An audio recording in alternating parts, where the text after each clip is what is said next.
Soybean আলুর তরকারি তো সবাই অনেকভাবেই খাও, কিন্তু আজকে আমি খুব সহজে এবং কম সময়ে কিভাবে সয়াবিন আলুর একটা সুন্দর গ্রেভি করা যায় সেটাই আমি তোমাদেরকে দেখাবো। নমস্কার বন্ধুরা, আমি জলি, তোমাদের সবাইকে স্বাগত জানাই আমার রান্নাঘরে।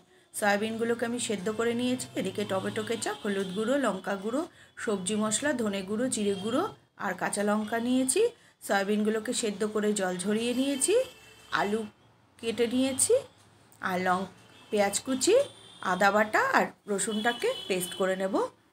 আমি একটা কড়াইতে সয়াবিন, এই যে আলু আর হলুদ গুঁড়ো, লঙ্কা গুঁড়ো, সবজি মশলা, ধনে গুঁড়ো, জিরে গুঁড়ো আর কাঁচা লঙ্কা আর টমেটো কেচাপ দিয়ে দিলাম। এখানে টমেটো থাকলেও কেউ দিতে পারো, সেক্ষেত্রে টমেটোটা একটু পেস্ট করে দিলে ভালো হয়। এই যে আমি পরিমাণ মতো নুন দিয়ে দিয়েছি। আর এই যে রসুনটাকে, যে রসুনগুলো নিয়েছিলাম সেটাকে পেস্ট করে নিয়েছি। রসুন আর একটু আদা, রসুনটা একটু বেশি নিলে এই রান্নাটা খুব সুন্দর টেস্ট হয়। এই যে পেঁয়াজ কুচি দিয়ে দিলাম, দিয়ে কেচাপের বাটিটা দিয়ে একটু সামান্য জল দিয়ে দিলাম। জলটা না দিলেও চলে, আমি কেচাপটা লেগেছিল বাটিতে তাই ধুয়ে। আর একটু সামান্য চিনি দিয়ে দিয়েছি। চিনিটা অপশনাল, যারা খাবে না তারা স্কিপ করবে, তবে আমরা খাই নিরামিষ রান্নাতে একটু চিনি দিই, টেস্টটা ভালো ব্যালেন্স হয়। আর একটু এই যে সর্ষের তেল দিয়ে দিয়েছি। এখানে সর্ষের তেলের বদলে সাদা তেলও দিতে পারো। সর্ষের তেল দিয়ে আমি এরপরে গ্যাসের ফ্লেমটা অন করে দেবো। সর্ষের তেলটা পরিমাণ মতো, যে যার বেশি খেলে দেবে, কম যারা খাবে কম দিয়েও ভালো হয়। এবার গ্যাসের ফ্লেমটা অন করে দিয়ে আমি পুরো মশলার সঙ্গে সয়াবিন আলুটাকে ভালো করে মাখিয়ে নেব। একদম এইভাবে নাড়িয়ে চাড়িয়ে একদম পুরো মশলার সঙ্গে সব মশলাগুলো আর সয়াবিন আলুর সব ভালো করে নাড়িয়ে চাড়িয়ে মাখিয়ে তারপরে আমি এটাকে 10-15 মিনিট ঢেকে রেখে দেবো। মিডিয়াম ফ্লেমে 10-15 মিনিট ঢেকে এই একটু রান্না হতে দেবো।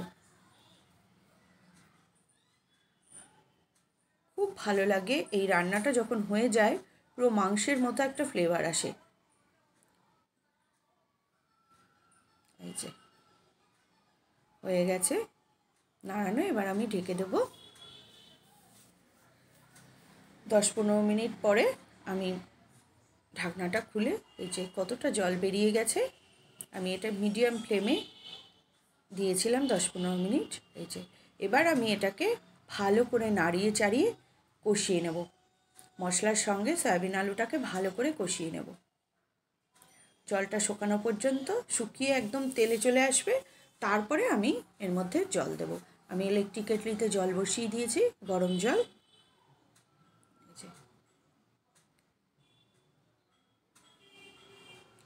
মশলাটা প্রায় কষিয়ে এসেছে।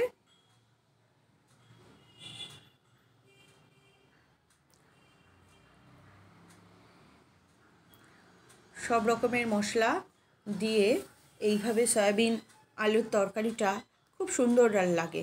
ভাত, রুটি, যে কোনো কিছুর সঙ্গে দারুণ লাগে।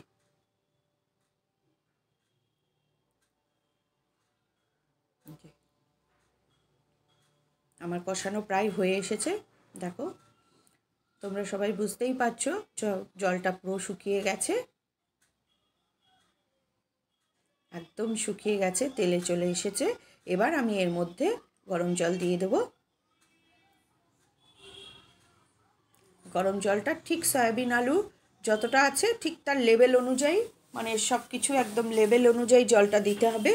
দিয়ে ফুটিয়ে নিলে, কেননা কষাতে কষাতে আলু সবই প্রায় সেদ্ধ হয়ে এসেছে। আমার একটু আলুগুলো উপরে রয়েছে, আর একটু জল দিতে হবে।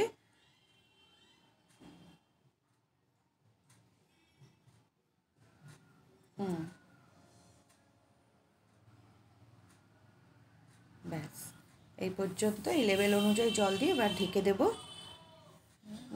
5-7 মিনিট ঢেকে দেওয়ার পর আমি তুলে এই যে একটু নাড়িয়ে নিলাম, নাড়িয়ে আবারও আমি ঢেকে দেবো, কারণ আমার এতটা গ্রেভি দরকার নেই। আর একটু ঢেকে আরও খানিকক্ষণ ফুটিয়ে, এই যে দেখো আমার গ্রেভিটা পুরো শুকিয়ে এসেছে, একদম গা মাখা হয়ে গেছে। ঝোলটা যে যার পরিমাণ মতো রাখবে, যে যতটা মনে করবে। এবার আমি এর মধ্যে গরম মশলা আর ঘি দিয়ে নামিয়ে নেব। ঘি দিয়ে দিয়েছি, দিয়ে এবার একটু নাড়িয়ে আমি গ্যাসের ফ্লেমটা বন্ধ করে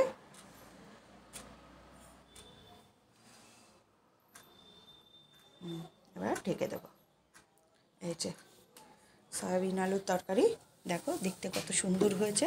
এবার আমি এটাকে সার্ভ করে দেবো। এরকম গা মাখা সয়াবিন আলুর তরকারিটা ভাত, রুটি, পরোটা সবের সঙ্গে দারুণ লাগে, আর খেতেও অসাধারণ লাগে। একদম পুরো একটু মাংসর ফ্লেভারটা আসে। এই যে সয়াবিন আলুর তরকারি আমার রেডি টু সার্ভ। কেমন লাগলো তোমাদের আমাকে কমেন্ট করে জানিও বন্ধুরা।